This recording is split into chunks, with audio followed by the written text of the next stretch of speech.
Good morning, good evening, good afternoon, जो भी जब लेक्चर देख रहा है उसके according. This is Ankita Arora, back after a very long time with AME. AME का हम लोग कहाँ पे थे? Already I have done up to question number 33। Question number 33 तक एएमए का सेकेंड चैप्टर हमने कवर अप किया है। डेली आई एम ट्राइंग कि मैं आपको ज़्यादा से ज़्यादा दे पाऊँ वीडियोस इसके। मेरा टारगेट जो मैंने रखा है, मैं नंबर ऑफ़ क्वेश्चन बेस पे ना चलते हुए ये कह सकती हूँ, इन नेक्स्ट 4 डेज़, जैसे नेक्स्ट 4 to 5 डेज़ हम लोग कैसे भी चैप्टर नंबर 2 कवर अप करेंगे। एक बार चैप्टर नंबर 2 कवर अप हो गया तो फिर आपके लिए मेरे तरफ से जो बचता है वो है स्टैंडर्ड कॉस्टिंग। एंड मैं ये बोल सकती हूँ स्टैंडर्ड कॉस्टिंग हम बहुत तरीके से सिंपल वे में कवर अप करेंगे। ठीक है, तो चलो अभी हम स्टार्ट करते हैं किससे? क्वेश्चन नंबर 34 से। किससे स्टार्ट करते हैं? हम स्टार्ट करते हैं with question number 34। Question number 34 है अबाउट एन एग्रो कंपनी। मैं डायरेक्टली आपको बता रही हूँ इसमें क्या क्या पूछा गया है, तो इजीली आपको समझ में आ जाएगा। It is about agro company. एक एग्रो कंपनी है जहाँ पे बट ऑब्वियस एग्रीकल्चरल प्रोड्यूस होता है। एग्रीकल्चर प्रोडक्ट को क्या करते हैं? प्रोड्यूस करते हैं। यहाँ पे लैंड का एक पार्ट A1 A2 क्रॉप के लिए यूज़ होता है, तो दूसरा पार्ट जो है वो B1 B2 क्रॉप के लिए क्या होता है? यूज़ होता है।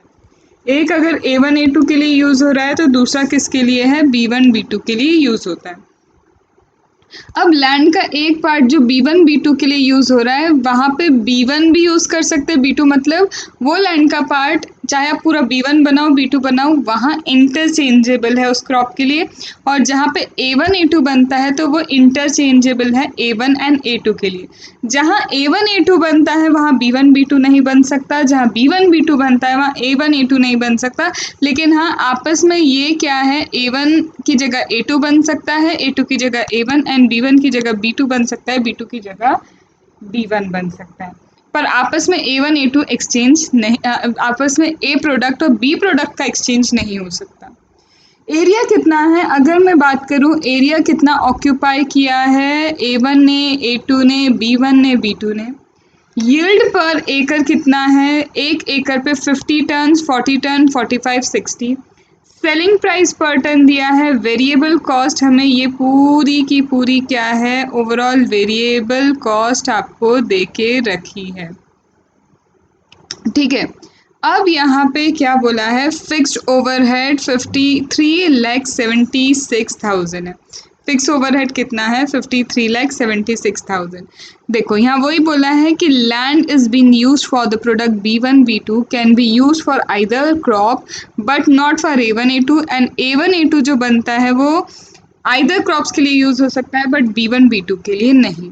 यहाँ पे बोला है A1 जो है एटलीस्ट A1 A2 का 2000 टन्स प्रोड्यूस करना ज़रूरी है, वहीं 1800 टन्स B1 B2 का प्रोडक्शन करना मस्ट है। वहीं क्या है? A1 A2 का कितना है? 2000 है, तो B1 B2 का कितना है? वेट, हाँ, B1 B2 का आपका कितना हो जाता है? 1800। सबसे पहले बोला है profit of the current year चाहिए।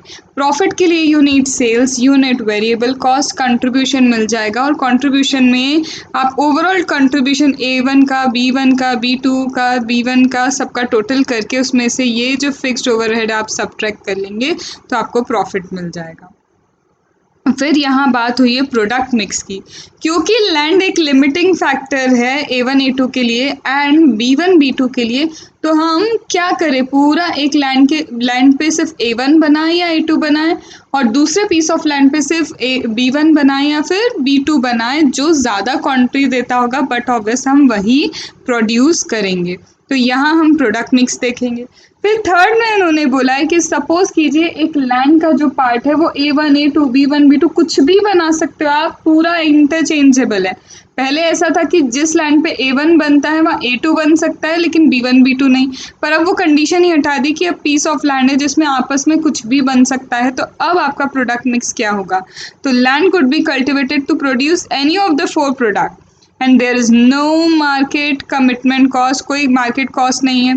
वो बोलते हैं कैलकुलेट कीजिए प्रॉफिट का अमाउंट, जो सबसे प्रॉफिटेबल क्रॉप होगा उसके अकॉर्डिंग आपका प्रॉफिट अमाउंट कितना होगा, उसका ब्रेक इवन पॉइंट क्या होगा in acres and sales value, ये आपको बताना है। In acres and sales value क्या होने वाला है that you have to tell. तो सबसे पहले प्रॉफिट बोला है, तो प्रॉफिट के लिए हमें सेल्स प्राइस चाहिए, हमें कंट्रीब्यूशन चाहिए। सेल्स प्राइस में से वेरिएबल कॉस्ट निकालेंगे तो we will get contribution. Contribution का ओवरऑल ये देखिए यहाँ टोटल कर लिया और इसमें से फिक्स्ड कॉस्ट निकाल दी, तो ये हमारा प्रॉफिट निकल जाएगा। सेल्स प्राइस निकालना है तो मुझे जहाँ तक पता है, मुझे ये पता है कि एक टन पे, एक एकड़ पे कितना प्रोड्यूस होता है। एक एकड़ पे 50 टन्स प्रोड्यूस होते हैं और पर टन का क्या दिया है, पर टन का सेल्स प्राइस दिया है। मुझे पर टन का क्या दिया है, सेल्स प्राइस दिया है, और एक यील्ड पे 50 एकड़ पे 50 टन्स प्रोड्यूस होता है। तो क्या मैं ये बोल सकती हूँ कि पर एकड़ का सेल्स रेवेन्यू कितना है? क्या मैं ये कैलकुलेट कर सकती हूँ पर एकड़ का सेल्स रेवेन्यू कितना है?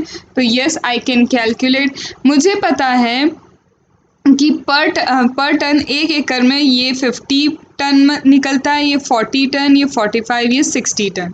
वहीं सेलिंग प्राइस मुझे A1, A2, B1, B2 की दे के रखी है, तो मैं सेल्स रेवेन्यू कैलकुलेट कर सकती हूँ। After calculating the sales revenue, मैंने यहाँ आपको पूरा कलर इसीलिए करके दिया था क्योंकि इसका आप पूरा टोटल करेंगे, यहाँ पूरा टोटल करेंगे, यहाँ पूरा टोटल करेंगे, ये हो जाएगी क्या, ये हो जाएगी वेरिएबल कॉस्ट। ये हो जाएगी क्या, variable cost, that will amount to this. ये हो गई वेरिएबल कॉस्ट। जैसे ही आपने सेल्स प्राइस में से वेरिएबल कॉस्ट माइनस किया, you will get contribution per एकड़, क्योंकि ये सब पर एकड़ का चल रहा है, तो कंट्रीब्यूशन पर एकड़। इसमें क्या मैं अब ओवरऑल कंट्रीब्यूशन निकाल सकती हूँ। A1 250 एकर्स में निकलता है, A2 200 एकर्स में, B1 300, ये 250। तो ओवरऑल टोटल कंट्रीब्यूशन कितना होगा, ये रहा हमारा टोटल कंट्रीब्यूशन। यहाँ हमने फिक्स्ड कॉस्ट माइनस किया, तो this will give us the profit. इससे हमें क्या मिल जाएगा, इससे हमें प्रॉफिट मिल जाएगा। क्या यहाँ तक किसी बात में कोई दिक्कत है, कुछ परेशानी है, कुछ समझ नहीं आया? क्या यहाँ तक समझ में आ गया? अगर यहाँ तक समझ में आ गया तो अब आगे बढ़ते हैं। अब बोला है प्रोडक्ट मिक्स के बारे में, एंड जितना मुझे मेरे नॉलेज से आज तक पता है, हम वो प्रोडक्ट को बनाना पसंद करेंगे जिसमें कंट्रीब्यूशन ज़्यादा हो। तो फिर मुझे चाहिए कंट्रीब्यूशन पर एकड़, और मैंने अभी अभी ही तो पर एकड़ कंट्रीब्यूशन यहाँ कैलकुलेट किया है। अभी अभी ही per acre contribution I have calculated over here, and I will use this per acre contribution and I will make a comparison. I will mark ranking से देखा कि A1 का contribution ज़्यादा है, फर्स्ट रैंक दे दो, A2 का contribution कम है, second rank. B1 B2 में फर्स्ट रैंक इसको जाता है, सेकेंड रैंक इसको जाता है। अब यहाँ पे लेकिन क्या बोला, कुछ भी कर लो, यहाँ पे एक आपको लिमिटिंग दी है, लिमिटेशन दिया है कि एटलीस्ट A1 एंड A2 2000 कितना बनना चाहिए, टन तो बनना चाहिए, चाहे A1 हो चाहे A2 हो, whether it is A1 whether it is A2, at least 2000 ton बनना चाहिए। तो मुझे क्या करना होगा, मेरी इच्छा तो ये है, ये मेरा पार्ट ऑफ लैंड है, इस लैंड पे मैं A1 A2 दोनों बना सकती थी, पर मैं चाहती हूँ कि पूरा पूरा A1 बने। क्यों? क्योंकि यहाँ पे कंट्रीब्यूशन पर एकड़ ज़्यादा है। जस्ट बिकॉज कंट्रीब्यूशन पर एकड़ of A1 is more, I would like कि पूरा लैंड जो है, ओवरऑल लैंड पे I would like to produce only A1। However, I have a restriction to produce at least 2000 of A1 and A2। A1 A2 का at least 2000 बनना चाहिए। इसका मतलब मुझे A2 का at least 2000 तो बनाना होगा। अब 2000 बनाना होगा और एक एकड़ में ये निकलता है 40 टन्स। 1 एकड़ में कितना निकलता है, 40 टन्स। तो 2000 टन्स के लिए कितने एकड़ की ज़रूरत है, 50 एकड़ एटलीस्ट चाहिए। इसका मतलब अगर मैं टोटल करूं, A1 A2 के लिए हमारे पास कितनी ज़मीन थी, तो how much land we were having for A1 and A2, it was 450 right. लेकिन 450 में से 50 goes to A2, that means 400 acre is available for A1 now. That means for A1 400 acres is available and for A2 50 acres is available. 400 पे हमारा कितना 5300 के according जो contribution है that will be 21,20,000। Similarly A2 का कितना हो जाएगा 50 into 4900 this. Similarly B1 B2 में आप क्या करेंगे, B1 B2 में you would like to produce B2 but B1 हमें 1800 टन्स तो बनाना ही पड़ेगा क्योंकि ये रेस्ट्रिक्शन दिया है। 1800 कैसे बनेगा, एक टन में 45 एकर्स निकलता है। एक टन में कितना निकलता है 45 एकर्स, तो मुझे कितने एकड़ की ज़रूरत पड़ेगी मैंने निकाल लिया। इसका मतलब total land for B1 B2 कितनी अवेलेबल थी, टोटल लैंड जो अवेलेबल थी फॉर B1 एंड B2 वो थी हमारी 550। 550 में से I would subtract this 40 because अब इतनी नहीं बची है, ये B1 के लिए गई है। तो 510 is available for B2 now. 510 क्या है, किसके लिए अवेलेबल है for B2 and if I talk about B1 40 acres is available. 1 एकड़ पे 7550 इज द कंट्रीब्यूशन, सो 40 एकड़ पे इतना कंट्रीब्यूशन और यहाँ इतना। You will total up this, sum up करेंगे इस पूरे कंट्रीब्यूशन का, फिक्स्ड कॉस्ट सब्ट्रैक्ट करेंगे, you will gate the profit over here. You will get what, you will gate the profit over here. अब यहाँ पे थर्ड उन्होंने बोला है, सुनो सुनो सुनो, उन्होंने थर्ड बोला है कि भूल जाओ, लैंड दे दी, कुछ भी प्रोड्यूस करो, चाहे A1 प्रोड्यूस करना है, A2 करना है, B1 करना है, B2 करना है, कुछ भी कर सकते हो, मतलब सब कुछ इंटरचेंजेबल है। तो but obvious you would like कि जहाँ हाईएस्ट कंट्रीब्यूशन होगा आप वही लोगे।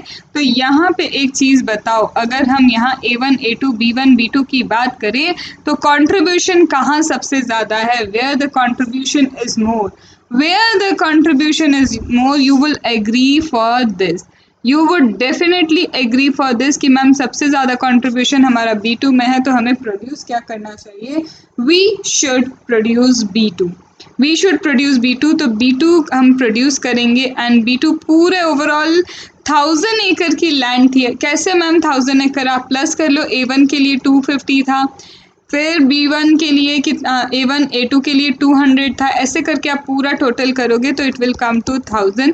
तो हमारे पास अब कंट्रीब्यूशन कितना आएगा 96 लाख, जिसमें से ये फिक्स्ड कॉस्ट हमारी सब्ट्रैक्ट होगी, तो हमारा प्रॉफिट इतना बच जाएगा।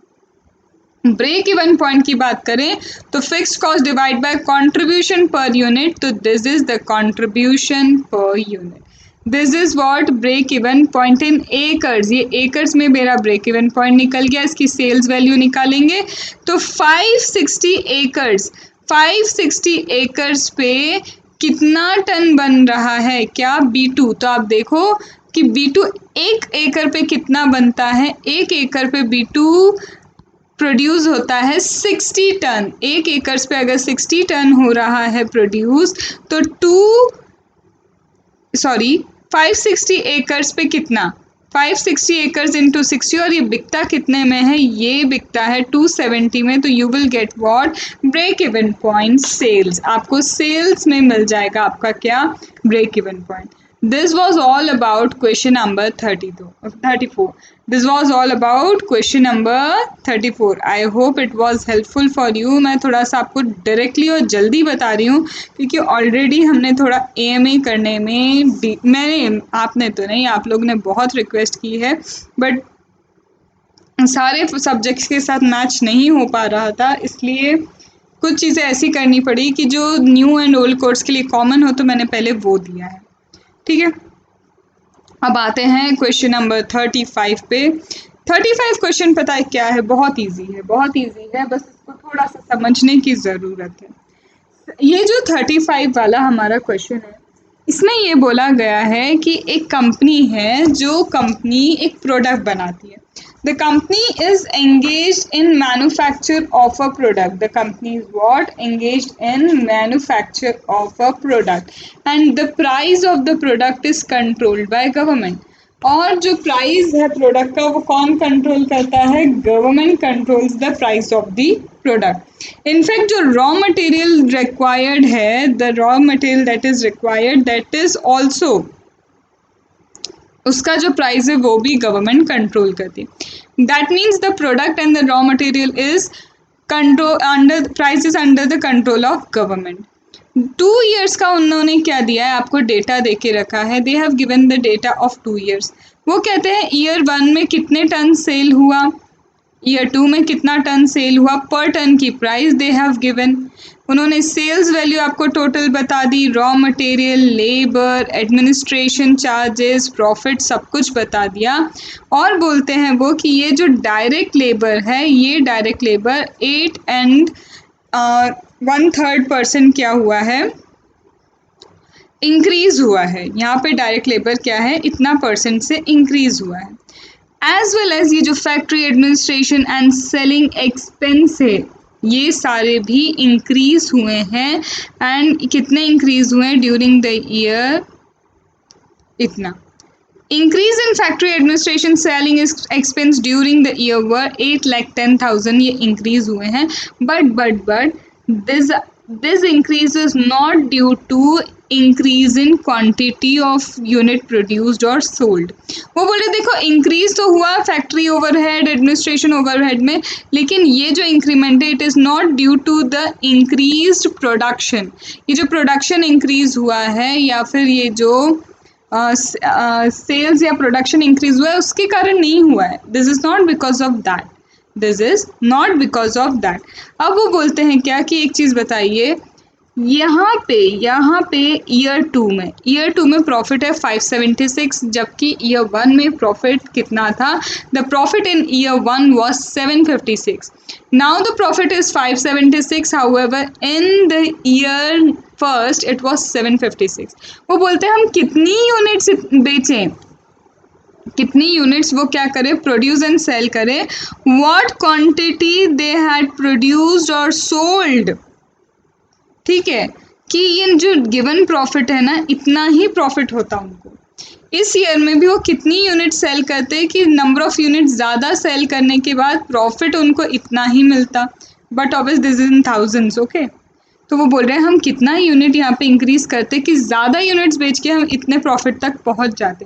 तो वही बोला है managing director desire to know what quantity if they have produced and sold would have given the company the same net profit per ton in year 2 as they had earned in year 1। क्या यहाँ तक बात समझ में आई, इतनी समझ में आई बात? क्वेश्चन इजी है, सीधे बोल रहे हैं हमें ये बताओ हम कितना क्वांटिटी बेचते ईयर 2 में कि हमें प्रॉफिट ईयर 1 जितना ही होता, मतलब ज़्यादा क्वांटिटी बेच के हम प्रॉफिट उतना ही कमाना चाहते हैं जो ईयर 1 में हमने अर्न किया है। इसके लिए आपको क्या करना होगा, थोड़ा सा बैक कैलकुलेशन पे चलना होगा। बैक कैलकुलेशन कैसा होगा, हम डिज़ायर्ड प्रॉफिट जानते हैं, we know the desired profit, हमें डिज़ायर्ड प्रॉफिट क्या है पता है, और हमें क्या पता है, देखो हमें सेल्स प्राइस पता है, राइट? यस मैम, हमें सेल्स प्राइस पता है और वो डायरेक्टली दी है, सेल प्राइस इज 185 की सेल्स प्राइस डायरेक्टली दी है, इसमें तो मैम कहीं कोई दिक्कत नज़र नहीं आई। वेरिएबल कॉस्ट मैम, लेकिन ये जो वेरिएबल कॉस्ट है, ये वेरिएबल कॉस्ट ओवरऑल दिया है, दैट मीन्स यहाँ पे हमें मैम ये पर यूनिट निकालना पड़ेगा, we have to calculate per unit. अगर रॉ मटेरियल की बात करें, अगर रॉ मटेरियल की हम बात करते हैं तो यहाँ पे मेरा रॉ मटेरियल कितना यूज़ हो रहा है और कितने यूनिट प्रोड्यूस हो रहे हैं। रॉ मटेरियल की cost divide by the quantity of unit produce, क्या उससे मैं पर यूनिट निकाल सकती हूँ? यस बिल्कुल। तो क्यों ना मैं डायरेक्ट सेकेंड ईयर का डेटा ले लूँ, क्योंकि सेकेंड ईयर के बेसिस पे मुझे ये देखना है कि फर्स्ट कितनी क्वांटिटी मैंने सेल की होती कि मुझे प्रॉफिट फर्स्ट ईयर जितना होता। Cost of material was this, और इतना क्या है प्रोडक्शन हुआ था 14,000। आप देख सकते हैं, it's not feasible for me यहाँ पे बार बार दिखाना। ये देखो इतना प्रोडक्शन हुआ, कॉस्ट कितनी है रॉ मटेरियल की, इतनी है, तो पर यूनिट मैंने यहाँ कैलकुलेट किया।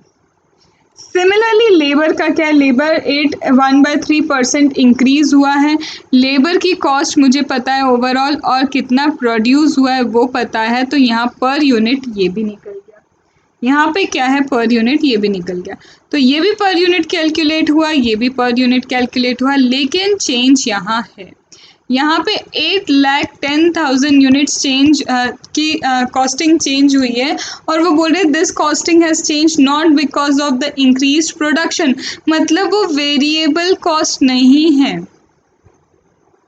यहाँ पे ये सेमी वेरिएबल कॉस्ट वाला सिस्टम है यहाँ पे, क्योंकि देखो प्रोडक्शन के हिसाब से फैक्ट्री वाले कॉस्ट एडमिनिस्ट्रेशन थोड़े बढ़ जाने चाहिए, पर वो बोल रहा है सिर्फ उसके कारण नहीं है। तो क्या मैं यहाँ पे वेरिएबल को अलग कर लूँ as well as fixed cost को अलग कर लूँ, क्योंकि यहाँ सेमी वेरिएबल का कॉन्सेप्ट अराइज होता है। तो जो टोटल मेरे पास फैक्ट्री ओवरहेड वगैरह है वो कितना आया, इतना टोटल सेकेंड ईयर में है, जिसमें मुझे पता है इंक्रीमेंट इतना हुआ है। इंक्रीमेंट कितना हुआ था 8,10,000, तो इसका मतलब ये जो है दिस इज बैलेंसिंग, ये क्या निकला मेरा बैलेंसिंग निकला।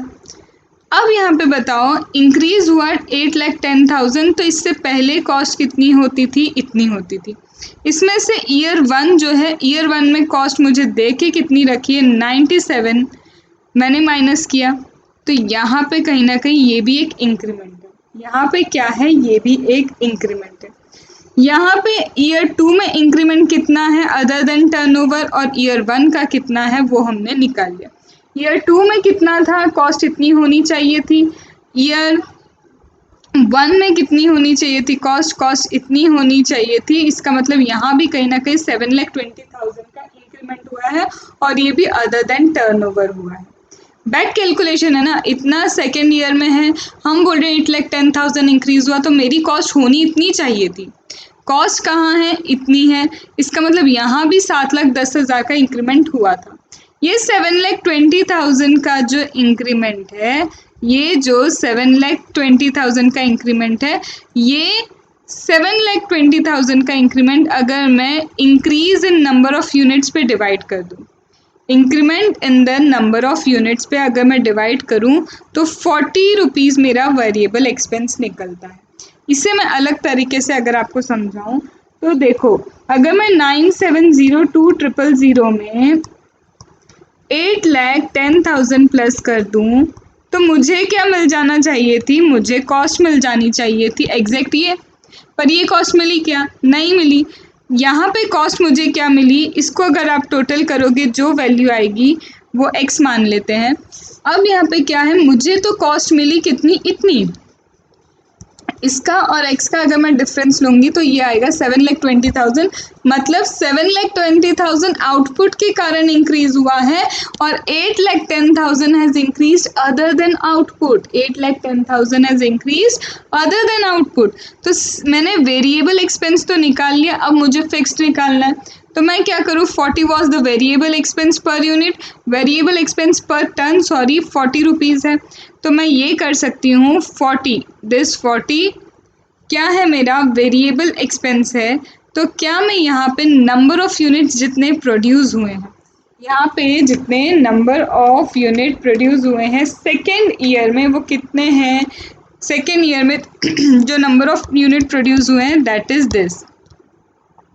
क्या मैं यहाँ टोटल वेरिएबल एक्सपेंस निकाल सकती हूँ, तो टोटल कॉस्ट में से वेरिएबल आप माइनस करेंगे तो you will get the fixed portion. Total में से आप वेरिएबल माइनस करेंगे, you will get the fixed portion. I hope यहाँ पे ये बात समझ में आई होगी कि 8 लाख अगर ईयर 1 की कॉस्ट मेरी कितनी है, देखो एक बार और समझ लो यहाँ पे, इन केस कुछ कन्फ्यूज़न रहा हो, ईयर 1 की कॉस्ट इतनी है, इसमें मुझे अगर 8,10,000 प्लस करना होता तो मुझे क्या मिल जाना चाहिए थी, ईयर 2 की कॉस्ट, लेकिन ईयर 2 की कॉस्ट इतनी है। इसका मतलब कहीं ना कहीं वेरिएबल एक्सपेंस भी तो है जो इंक्रीज़ हुआ है, तो हमने वो वेरिएबल एक्सपेंस निकाल लिया। वेरिएबल एक्सपेंस निकाल के नंबर ऑफ़ यूनिट्स जितने इंक्रीज़ हुए हैं उससे इसका पर यूनिट निकाल लिया, तो टोटल कॉस्ट में से वेरिएबल एक्सपेंस माइनस किया तो you will get what, fixed expense, you will get what, fixed expense. अब यहाँ पे मुझे पता है फिक्स्ड एक्सपेंस कितना है, तो अब सुनो यहाँ पे कैसे मैं निकालूंगी कि नंबर ऑफ़ यूनिट्स मुझे कितनी सेल करनी चाहिए थी ईयर 2 में। आई नो पर यूनिट सबका पता है, तो पर यूनिट हटा के मुझे पता है कंट्रीब्यूशन कितना हो गया 42। मुझे क्या पता है कंट्रीब्यूशन मेरा कितना हो गया 42।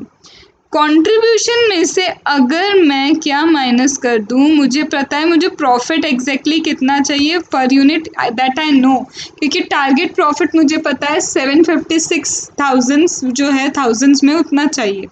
तो क्या मैं ये बोल सकती हूँ 156,000 डिवाइड बाय, यहाँ पे यूनिट्स कितनी प्रोड्यूस हुई थी 1,26,000, तो पर यूनिट प्रॉफिट निकाल सकती हूँ क्या मैं? तो क्या मेरा per unit profit 156,000 divide by 126,000 ₹6 आता है। तो क्या मैं बोल सकती हूँ कि contribution minus profit equals to fixed cost, ऐसा निकाल सकते हैं? तो क्या मैं बोल सकती हूँ 42 minus 6 equals to that gives 36, मतलब फिक्स्ड कॉस्ट पर यूनिट है। फिक्स्ड कॉस्ट पर यूनिट मुझे पता है, मैं क्या टोटल फिक्स्ड कॉस्ट लेके उसमें से फिक्स्ड कॉस्ट पर यूनिट अगर डिवाइड करूं तो क्या मुझे नंबर ऑफ क्वांटिटी यहाँ मिल सकती है? तो वही एग्जैक्टली किया है, यहाँ कंट्रीब्यूशन निकाला, कंट्रीब्यूशन माइनस प्रॉफिट कर लिया मैंने, तो मुझे फिक्स्ड कॉस्ट पर यूनिट पता चल गया और मैंने टोटल फिक्स्ड कॉस्ट से इसे डिवाइड किया। जब टोटल फिक्स्ड कॉस्ट से यहाँ पे इसे डिवाइड किया तो मुझे पता चल गया कि मुझे नंबर ऑफ यूनिट्स कितनी सेल करनी थी जिससे I would get the profit, जिससे मुझे क्या मिलेगा, प्रॉफिट मिलेगा as per year first. That is it, this was the concept. आया समझ में, आया कि नहीं आया? यस मैम, समझ में आया। अब आपको क्या करना है, मैं हर क्वेश्चन करवाऊंगी ये सही है, लेकिन ये वाला आप पहले खुद ट्राई करो। दिस इज़ वेरी सिंपल, आपसे नहीं होगा तो कल का जो वीडियो होगा उसमें ये वाला क्वेश्चन आपको मिल जाएगा। बट हाँ, थोड़ा सा मेहनत करके अब आपको क्या करना होगा, अगर हो चुका है आपसे ये क्वेश्चन तो आपको कमेंट में बताना होगा कि यस मैम 36 डन, क्योंकि कुछ चीज़ों में आप खुद भी दिमाग लगाओगे तो दैट विल बी बेटर, वो थोड़ा सा अच्छा होगा। And it's an easy question, देखो नहीं बनता है तो फिर बट ऑब्वियस कल के लेक्चर में आपको मिल जाएगा। बट हाँ, आपको मुझे कन्वे करना होगा आया या नहीं आया, ठीक है। Now coming to question number 37। Now coming to what, question number 37। Now let us start with question number 37. Question number 37 is little bit, ये तो नहीं बोल सकते बहुत टफ है, but this is a good question. यहाँ पे क्या है, जया सूर्या जो है, जया सूर्या लिमिटेड, ये दो प्रोडक्ट बनाते हैं जया एंड सूर्या के नाम से। दो प्रोडक्ट बनते हैं, कौन से? जया सूर्या के नाम के प्रोडक्ट बनते हैं, टू प्रोडक्ट्स, ठीक है। बोथ जया सूर्या, अब ये जो दो प्रोडक्ट बनते हैं that is Jaya and Surya, यहाँ पे यूज होती है रेगुलर मशीन। यहाँ पे क्या होती है, यूज रेगुलर मशीन। लेकिन अगर हम बात करें, while Surya uses another highly precise machine as well. Jaya and Surya दोनों के लिए एक मशीन यूज होती है, that is regular machine, but only about Surya, Surya uses some highly precise machine, कुछ हाईली प्रिसाइज मशीन सिर्फ सूर्या यूज करता है, ठीक है। अब information is available for next quarter, next quarter के लिए बताया सेल्स प्राइस पर यूनिट दोनों की बताइए, manufacturing cost per unit, marketing cost per unit have been given.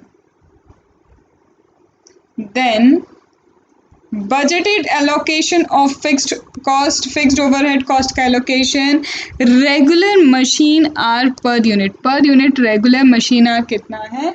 For Jaya it is 2 and for Surya कितना है? For सूर्या it is 1, ठीक है। रेगुलर मशीन आवर्स भी दे दिए। अब बातें क्या हो रही हैं ये समझना। Further information is available as follow, जो इंफॉर्मेशन दी है वो कैसी है? JSL faces capacity constraint of 60,000 on regular machine।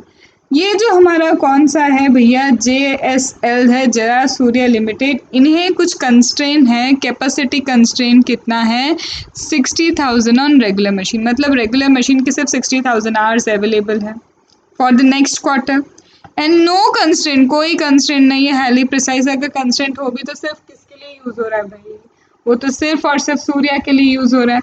तो मेन ये है कि रेगुलर मशीन जो है, रेगुलर मशीन का एक कंस्ट्रेंट है कि सिर्फ 60,000 आवर्स अवेलेबल है। रेगुलर मशीन के कितने आवर्स अवेलेबल हैं? Only 60,000 hours are available for regular machine. Out of 85,000 budgeted allocation of fixed overhead cost to product Surya ये जो प्रोडक्ट है, ठीक है, ये प्रोडक्ट हमारा सूर्या है। सूर्या प्रोडक्ट में जो फिक्स्ड ओवरहेड कॉस्ट है कहाँ है हमारा? ये रहा 85,000। ये सूर्या का जो 85,000 का कॉस्ट है, यहाँ वो क्या बोल रहे हैं? 85 lakh 60 lakh is payable for hiring what? High precision machine. 85 lakh में से 60 लाख तो सिर्फ वो मशीन के लिए जो सिर्फ सूर्या के लिए यूज होती है। This cost is charge entirely to product Surya. Hiring agreement can be cancelled at any time without penalty. ठीक है भाई। All other overhead cost are fixed and cannot change. Minimum quantity is 12,500 जो जया की पर क्वार्टर बननी ही चाहिए to fulfil a commitment to the customer. 12,500 units of Jaya बनना ही चाहिए in order to fulfill what the commitment to a customer. Any quantity of any product can be sold at कितनी भी क्वांटिटी बनाओ किसी भी प्राइस पे दो सब बिक जाएगा, सीधी बात ये बोल रहे हैं। अब रिक्वायर्ड बहुत attention. Product mix of Jaya Surya which would maximise the relevant operating profit. क्या प्रोडक्ट मिक्स रखें जया सूर्या का कि प्रॉफिट का मैक्सिमाइजेशन हो पाए? क्या हम क्या करें, क्या रखें ऐसा फिक्स्ड कॉस्ट, क्या प्रोडक्ट मिक्स क्या रखा जाए कि मैक्सिमाइज कर पाए हम प्रॉफिट। एंड सेकंड बोलता है ये जो कंपनी है it can double the quarterly capacity, ये अपनी कैपेसिटी बढ़ा सकती है अगर क्या करे, ये 28 लाख रुपीज स्पेंड करें। रेगुलर मशीन की कैपेसिटी बढ़ सकती है अगर 28 लाख रुपीस स्पेंड करते हैं, और अगर ऐसा किया तो नया प्रोडक्ट मिक्स क्या होगा? And the amount by which operating profit will increase, और कितने अमाउंट से ऑपरेटिंग प्रॉफिट इंक्रीज हो जाएगा, कितने अमाउंट से क्या हो जाएगा? ऑपरेटिंग प्रॉफिट इंक्रीज हो जाएगा। तो सिंपल सी बातें वहाँ बोली गई है। दो प्रोडक्ट हैं, एक है जया एक है सूर्या। सूर्या को स्पेसिफाइड मशीनरी की ज़रूरत पड़ती है, एक स्पेशल मशीनरी सिर्फ सूर्या यूज़ करता है, राइट। फिर आती है बात किसकी? फिर आती है बात हमारे जया की। तो जया को ऐसा कुछ नहीं चाहिए। कंस्ट्रेंट है 60,000 का, 60,000 मशीन आवर का एक कंस्ट्रेंट यहाँ पे दे के रखा है, और वो कहते हैं कि चाहो तो आगे बोला है कि 12,500 यूनिट्स जे के बनाने ही होंगे, जया के बनने ही चाहिए। फिर सूर्या का जो 85 लाख का फिक्स्ड कॉस्ट है उसमें फिक्स्ड ओवरहेड में 60 लाख तो सिर्फ वो प्रिसाइज मशीन के लिए ही खर्चा होता है। मतलब यहाँ पे स्पेसिफिक फिक्स्ड कॉस्ट है, ये स्पेसिफिक फिक्स्ड कॉस्ट है 60 लाख वाली। 60 लाख वाली क्या है? स्पेसिफिक फिक्स्ड कॉस्ट है। और एक चीज़ याद रखना, ये क्वेश्चन जो स्पेसिफिक फिक्स्ड कॉस्ट का आया है, ये क्वेश्चन जो स्पेसिफिक फिक्स्ड कॉस्ट का है, ये क्वेश्चन किसका है? Specific fixed cost. ये किसका है? स्पेसिफिक फिक्स्ड कॉस्ट, इसका क्वेश्चन है। तो यहाँ याद रखना, whenever specific fixed cost is given in your question you have to verify, आपको ये देखना पड़ेगा कि प्रोडक्ट को कितना रेस्ट्रिक्टेड रखा जाए। ऐसा प्रोडक्ट जिसमें स्पेसिफिक फिक्स्ड कॉस्ट नहीं लगती, ऐसा प्रोडक्ट मतलब हमारा जया, जिसमें स्पेसिफिक फिक्स्ड कॉस्ट नहीं लग रही, तो उसको मुझे कितना रेस्ट्रिक्ट करना होगा ये मुझे सोचना पड़ेगा, ये हमेशा होगा। You have to verify whether to restrict the product which do not require specific fixed cost. कितना करना है ये देखना होगा। अब यहाँ पे हम कैलकुलेशन स्टार्ट करते हैं। सबसे पहले प्रोडक्ट मिक्स चाहिए। प्रोडक्ट मिक्स के लिए but obvious you would need what? You would need contribution, क्योंकि कंट्रीब्यूशन पर मशीन आवर निकालोगे, कंस्ट्रेंट है हमारा मशीन आवर, और मशीन आवर का कंट्रीब्यूशन आप निकालोगे तभी तो रैंकिंग दे पाओगे। तो Jaya and Surya sales price दोनों की दी है, क्या दी है हमें सेल्स प्राइस? तो यस, हमें दोनों की सेल्स प्राइस दी है। कहाँ देख सकते हो? आपको यहाँ मिल जाएगा, ये देखो, sales price, variable manufacturing cost, marketing cost, सब कुछ दिया है। तो यहाँ पे ये रहा मेरा सेल्स प्राइस, ये रहा मेरा मैन्युफैक्चरिंग कॉस्ट, ये रहा मार्केटिंग कॉस्ट पर यूनिट, ये हो गया मेरा, और ये वेरिएबल है इसलिए हमने यहाँ लिया है। तो ये हो गया मेरा क्या, कंट्रीब्यूशन। मुझे कंट्रीब्यूशन पर मशीना चाहिए, आई वॉन्ट कंट्रीब्यूशन पर मशीना, और मुझे पता है जया के 2 घंटे लगते हैं, वहीं सूर्या के 1 आवर लगते हैं, ये हमने देखा था। तो कंट्रीब्यूशन पर मशीन आवर कितना हो गया, 175 250। सूर्या का कंट्रीब्यूशन ज़्यादा है तो फर्स्ट रैंकिंग सूर्या को जाएगी, सेकंड रैंकिंग किसको जाएगी, जया। फर्स्ट सूर्या को जाएगी, सेकंड जया को जाएगी, लेकिन बस इतना याद रखना, जया के 12,500 बनना कंपलसरी है। जया के 12,500 बनना कंपलसरी है। इसका मतलब क्या है? इसका ये मतलब है based on ranking about manufacturing preference will be given to Surya but after completing the commitment of 12,500। 12,500 का कमिटमेंट पूरा करो, उसके बाद सारा के सारा आप सूर्या बनाओ, कोई दिक्कत नहीं है।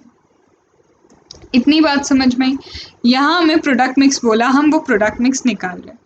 Now since Surya manufacture, since to manufacture Surya को मैन्युफैक्चर करने के लिए 60,000 की कॉस्ट लगती है, फिक्स्ड कॉस्ट।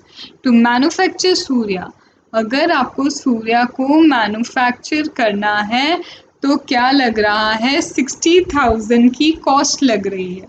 60,000 की क्या लग रही है, आपको कॉस्ट देनी पड़ रही है, राइट? आपको क्या करना पड़ रहा है, 60,000 की कॉस्ट इनकर करनी हो रही है। अब यहाँ पे क्या बोलते हैं, यहाँ बोलते हैं हमारे पास फर्स्ट ऑप्शन है, हम क्या करें, प्रोडक्ट मिक्स डिज़ाइन कर रहे हैं, हमें ये देखना है कि मुझे जया कितना बनाना चाहिए, जया कितना तक बनाना चाहिए, क्यों? क्योंकि मुझे सूर्या बनाने में 60 लाख की फिक्स्ड कॉस्ट लग रही है, तो मुझे कहीं ना कहीं वो 60 लाख की फिक्स्ड कॉस्ट रिकवर भी करनी है। तो पहला तो ये है कि मेरे पास 60,000 आवर्स हैं, मेरे पास कितने हैं, 60,000 मशीन आवर हैं, जिसमें से 12,500 यूनिट मुझे जया की बनानी है, मतलब 2 आवर्स के अकॉर्डिंग जो है 12,500 इंटू 2 दैट गिव्स टू 25,000। तो 60,000 में से मेरे पास 25,000 अगर चले जाते हैं तो I am left with only 35,000 hours, और सूर्या का 1 यूनिट बनाने के लिए 1 आवर की ज़रूरत पड़ती है, सिर्फ 1 आवर की ज़रूरत पड़ती है। इसका मतलब मैं 12,500 यूनिट जया के बना लूँ and 35,000 unit I can make for Surya. 35,000 units मैं किसके बना लूँ, सूर्या के बना लेती हूँ। देख लेते हैं अब कंट्रीब्यूशन कितना होगा, तो 12,500 unit into 350 that is for Jaya, और 35,000 यूनिट बनाएंगे तो ये हो गया मेरा total contribution with respect to this option. यहाँ तक बात समझ में? सिंपल सी बातें कर रहे हैं हम कि इतना बना लेते हैं, इतना बना लिया, और 12,500 तो हमें क्या करना है, यूनिट्स बनाने जाके, क्योंकि वो कस्टमर के लिए 1 यूनिट में 2 घंटे लगते हैं, हमने 60,000 में से वो माइनस कर लिया, तो मुझे पता चला 35,000 आई एम लेफ्ट विथ। अब जया बनाते हैं तो 350, जया बनाएंगे तो 350 का कंट्रीब्यूशन मिलता है पर यूनिट, वही सूर्या पे 250 का कंट्रीब्यूशन पर यूनिट मिल रहा है, राइट? इसमें से मैंने 60,000 प्रिसाइसली जो मैंने स्पेसिफाइड सिर्फ सूर्या के लिए होता था वो माइनस किया, सिर्फ इसका कॉस्टिंग माइनस किया, पूरा 85 लाख नहीं, क्योंकि आप सूर्या बनाओ नहीं बनाओ, सूर्या बनाओ या फिर सूर्या नहीं बनाओ, 85 लाख में से जो 60 लाख हटा दिया, बचा हुआ क्या है, 25 लाख है, वो तो लगना ही, वो कोई स्पेसिफिक कॉस्ट नहीं है, आप कुछ सूर्या बनाओ नहीं बनाओ, आपका 25 लाख लगना है, तो that is irrelevant for decision making, इसलिए मैंने सिर्फ 60 लाख माइनस किया, तो ये मेरा कंट्रीब्यूशन बन गया नेट रेलिवेंट कंट्रीब्यूशन। ये क्या बन गया मेरा, नेट रेलिवेंट कंट्रीब्यूशन। ठीक है, पहला ऑप्शन तो ये हो गया। दूसरा, यार क्यों सूर्या बना है, हम 60 लाख लगाते ही नहीं है ना, सीधे सीधे पूरा जया बना के देख लो कितने पैसे मिल रहे हैं। तो हमने पूरा 30,000 यूनिट्स जया की बनाई। मैम 30,000 कैसे लिख दिया आपने, कैसी बात कर रहे हो? तुम्हें पता है 60,000 आवर्स मेरे पास अवेलेबल है, एक को बनाने में 2 घंटे लगते हैं, तो 30,000 यूनिट बनेंगे। 30,000 इंटू 350, क्योंकि एक यूनिट का कंट्रीब्यूशन 350 है। I will get this contribution. अरे ये तो बहुत अच्छी बात है। Even though Surya has higher contribution, Surya की रैंकिंग फर्स्ट थी, लेकिन ओवरऑल कंट्रीब्यूशन मुझे जया से ज़्यादा मिल रहा है, हेंस JSL को जया प्रोड्यूस करना चाहिए। आई बात यहाँ तक? ये तो हमारा फर्स्ट ऑप्शन है, ये हमारा क्या है, फर्स्ट ऑप्शन हमें मिला। अब आगे क्या हुआ, सेकंड के बेस पे जहाँ बोला है कि थोड़ा सा पैसा और खर्चा करो और आप नॉर्मल आवर्स जो 60,000 है उसे बढ़ा सकते हो। जो 60,000 आवर्स है उसे आप क्या कर सकते हैं, इंक्रीज कर सकते हैं। तो based on about ranking, if preference is given to production of Surya after producing the committed of 12,500 units of Jaya and 95,000 units of Surya। अब मैम ये 95 कैसे आ गया? अब एक चीज यहाँ पे आप क्वेश्चन पे आइए, क्वेश्चन यहाँ है, यहाँ पे क्या बोला है, यहाँ पे ये सब यूज हो रहा है, ठीक है। 60,000 का हमारे पास कंस्टेंट है, हमारे पास सिर्फ कितने हैं, 60,000 आवर्स अवेलेबल है। मेरे पास कितने हैं, सिर्फ 60,000 आवर्स मेरे पास अवेलेबल है। अब मुझे कहीं ना कहीं ये देखना है, क्या देखना है मुझे, कि आवर्स इतने अवेलेबल हैं 60,000 और टोटल आवर्स कितने लग रहे हैं, मतलब मेरी कैपेसिटी मैं देखना चाहती हूँ कि मेरे पास कैपेसिटी कितनी है। ये जो मैंने काम किया है मेरे पास, यहाँ बोल रहा है क्या, वो यहाँ बोल रहा है कि डबल द क्वार्टरली कैपेसिटी, वो सीधे सीधे बोल रहा है क्वार्टरली कैपेसिटी डबल हो जाएगी। इसका मतलब अभी हम 60,000 पे काम कर रहे हैं, वो तो यहाँ बोल ही दिया है कि सीधे डबल हो जाएगी, मतलब 1,20,000 हो जाएगी। तो जब 1,20,000 हो जाएगी, फिर से 12,500 2 घंटे लगते हैं। 1,20,000 में से आप क्या करोगे, 25,000 माइनस करोगे, you will get what, 1,20,000 minus 25,000, that will give you 95,000। 95,000 आप सूर्या बना पाओगे। फिर से वही 12,05,000 12,500 सॉरी 95,000 इनका कंट्रीब्यूशन निकाला। प्रिसाइसली हमने जो करा था 60 लाख फॉर सूर्या। अब ये कैपेसिटी बढ़ी 1,20,000 तब हुई जब 28 लाख आपने और खर्चा किए। 28 लाख आपने क्या किया, और खर्चा किए, तो यहाँ पे ये आ गया आपका नेट कंट्रीब्यूशन, ठीक है। सेकंड वही है कि पूरा पूरा जया बना लेते, पूरा जया बनेगा 60,000 350, लेकिन अब यहाँ पे 28 लाख ज़रूर माइनस होगा। क्यों? क्योंकि यहाँ पे ये जो कैपेसिटी इंक्रीज हुई है 28 लाख आपने खर्चा किए तभी हुई है, तो नेट रेलिवेंट कंट्रीब्यूशन आपका इतना आ गया। इस केस में हमें क्या करना चाहिए, दोनों बनाना चाहिए। इस केस में तो हमें क्या करना चाहिए, दोनों ही प्रोड्यूस करना चाहिए। क्यों? क्योंकि यहाँ पे कंट्रीब्यूशन इधर ज़्यादा है। क्यों? क्योंकि यहाँ पे क्या है, कंट्रीब्यूशन यहाँ पे ज़्यादा है। Are you getting my point? बस इतना याद रख लो, जहाँ भी स्पेसिफिक कॉस्ट आएगी, जहाँ पे भी आपकी स्पेसिफिक कॉस्ट आएगी, वो स्पेसिफिक कॉस्ट में आपको याद रखना है कि आपको कितना लिमिटेड रखना है ऐसे प्रोडक्ट को जिसमें स्पेसिफिक फिक्स्ड कॉस्ट नहीं लग रही है। उसका लिमिटेशन यू हैव टू सी, उसका लिमिटेशन क्या है आपको देखना ही पड़ेगा, राइट। अब आते हैं क्वेश्चन नंबर 38 पे। अब हम आते हैं किस पे, क्वेश्चन नंबर 38। क्वेश्चन नंबर 38 किस बारे में है, क्वेश्चन नंबर 38 किस बारे में है, तो question number 38 is simple question. Simple question है, ज़्यादा बड़ा कुछ है नहीं इसमें, हम कर लेते हैं इसको, ठीक है। इस वीडियो में आपको 5 दे रही हूँ, नेक्स्ट वीडियो में आपको 5 और क्वेश्चन दे दूँगी। That will be 10 for today, ठीक है। थोड़ा सा टाइम लेकिन हो जाएगा, क्योंकि मैं बहुत सारी चीज़ें कर रही हूँ आप लोग के लिए, तो नहीं, पर ऐसा है कि दूसरी चीज़ें भी हैं मेरी, थोड़ा रात को लेट अपलोड होगा ये। फर्स्ट पार्ट तो मैं अभी 5 क्वेश्चन का भी आपको आधे घंटे में ही मिल जाएगा। नियर अबाउट 10:30 या 11 तक फर्स्ट पार्ट मिल जाएगा। सेकेंड पार्ट मिलने में थोड़ा आपको टाइम लग जाएगा, हो सकता है रात को अपलोड हो या सुबह सुबह अपलोड हो, पर हाँ ये है कि डेली के मैं 10 आपको कैसे भी देने का कर रही हूँ।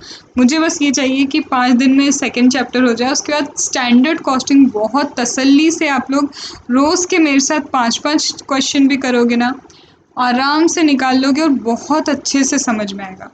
यहाँ मुझे चैप्टर 2 में थोड़ा जल्दी इसलिए हो रहा है क्योंकि वो ऑलरेडी बहुत टाइम से पेंडिंग जा रहा है, तो वो मुझे नहीं चाहिए कि हम इससे ज़्यादा इसको पेंडिंग रखें। ठीक है, चलो अब ये क्वेश्चन नंबर 38 पढ़ लेते हैं। ये बोलता क्या है, हम थोड़ी इसकी भाषा भी समझ लें। द फॉलोइंग इज ट्रेडिंग, यहाँ पे क्या दिया है, The following is trading summary of a manufacturing concern that makes two products. एक मैन्युफैक्चरिंग कंसर्न है जो दो प्रोडक्ट बनाती है। A manufacturing concern that is making two products, दो प्रोडक्ट बनाती है ये मैन्युफैक्चरिंग कंसर्न, और इसकी कुछ समरी दी है। प्रोडक्ट का नाम है X and Y. X Y sales कितना है in rupees 10,000, sales in of Y is 14,000। Cost of sales that is direct cost क्या है, लेबर मटेरियल दे के रखा है। इनडायरेक्ट कॉस्ट में वेरिएबल एक्सपेंस दे के रखा है, और variable expense is directly proportional to the output. Fixed expense दिया है, फिक्स्ड एक्सपेंस क्या है, cost tends to remain constant irrespective of physical output. ठीक है, हमें पता है ये चीज़ कि आउटपुट कितना भी हो हमारा ये फिक्स्ड एक्सपेंस कॉमन वो रहेगा, सेम रहेगा। This is common to both X and Y, X and Y दोनों के लिए ये कॉमन है, इतना दिया है। It has been the practice of concern to allocate cost equally between X and Y. Equally ये एक्स एंड वाई में डिवाइड करते हैं, इसलिए 2500 जो ये फिक्स्ड कॉस्ट है इक्वली दोनों में डिवाइड हो गया। Following proposal have been made by board of director for your consideration. Board of director एक फाइनेंशियल मैनेजर से सपोज करो पूछ रहे हैं कि भैया हमें बताओ क्या प्रोडक्ट वाई डिसकंटिन्यू कर दे। क्यों ऐसे ही सोचा, क्योंकि ये देखो क्या दिख रहा है, लॉस, कि क्या डिसकंटिन्यू करे वाई को। दूसरा बोलते हैं एक ऑल्टरनेटिव है, वाई का प्राइस रिड्यूस करते हैं 20% से। It is estimated that demand will then increase by 40%। अगर ऐसा किया तो 40% से डिमांड क्या हो जाएगी, बढ़ जाएगी। प्राइस कम करो डिमांड बढ़ जाएगी। थर्ड है डबल कर दो एक्स का price. It's estimated that this will reduce demand by 3/5 करके क्या होगी यहाँ पे, फिर इससे डिमांड रिड्यूस हो जाएगी, इससे डिमांड क्या हो जाएगी आपकी, रिड्यूस हो जाएगी।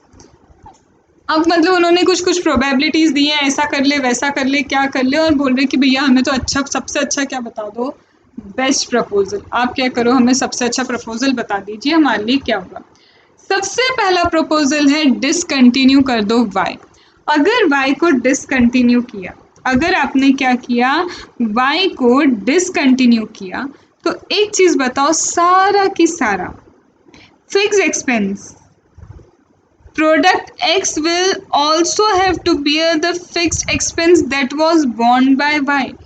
जो पहले फिक्स्ड एक्सपेंस Y बॉन्ड कर रहा था, 2500 का फिक्स्ड एक्सपेंस था, राइट, 2500 रुपये का क्या था, फिक्स्ड एक्सपेंस था।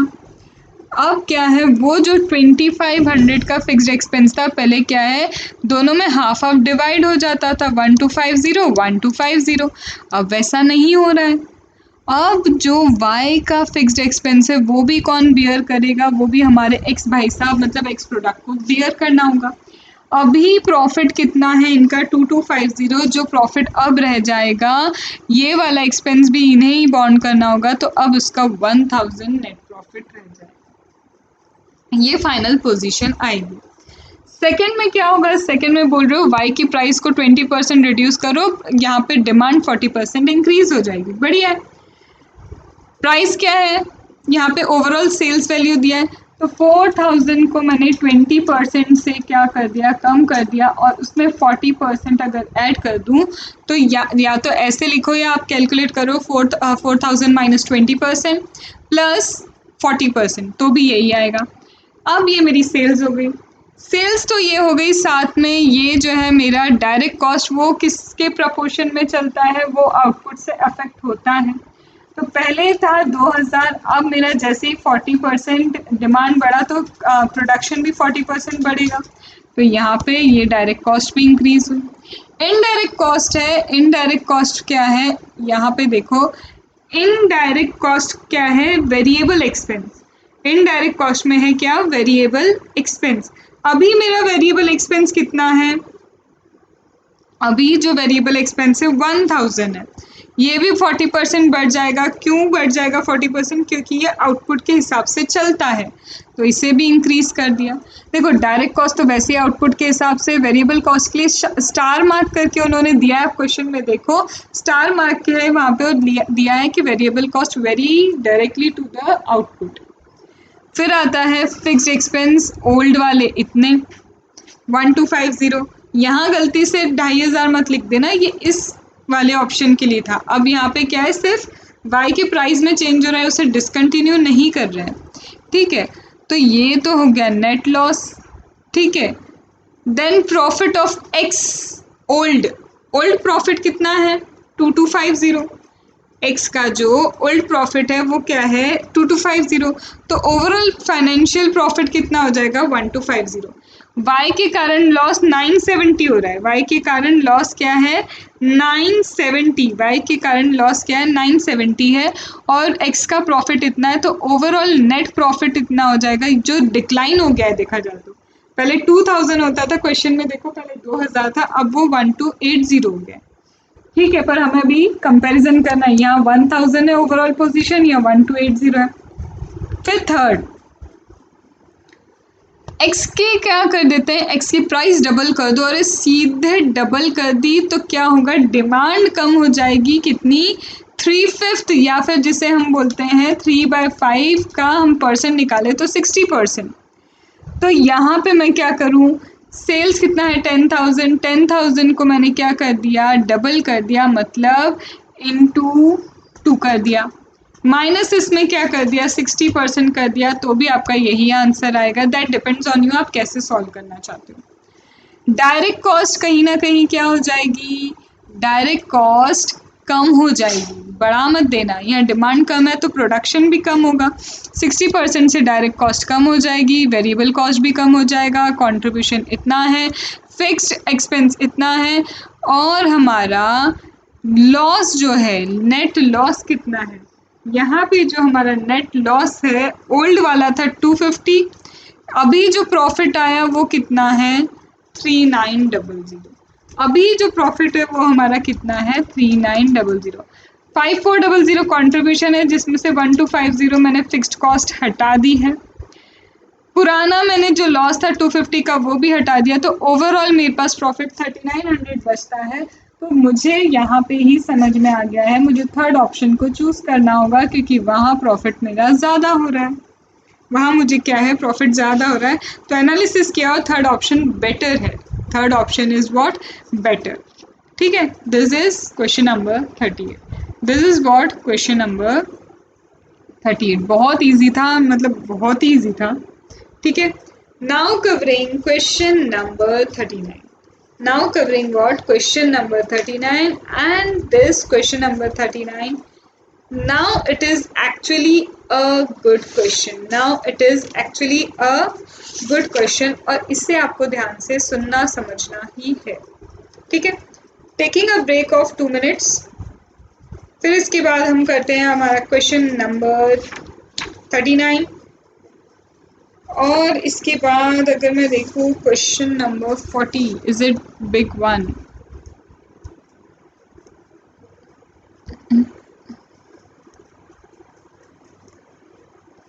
सी 39 is going to be little bit lengthy, बहुत लेंदी नहीं है पर थोड़ा बहुत है।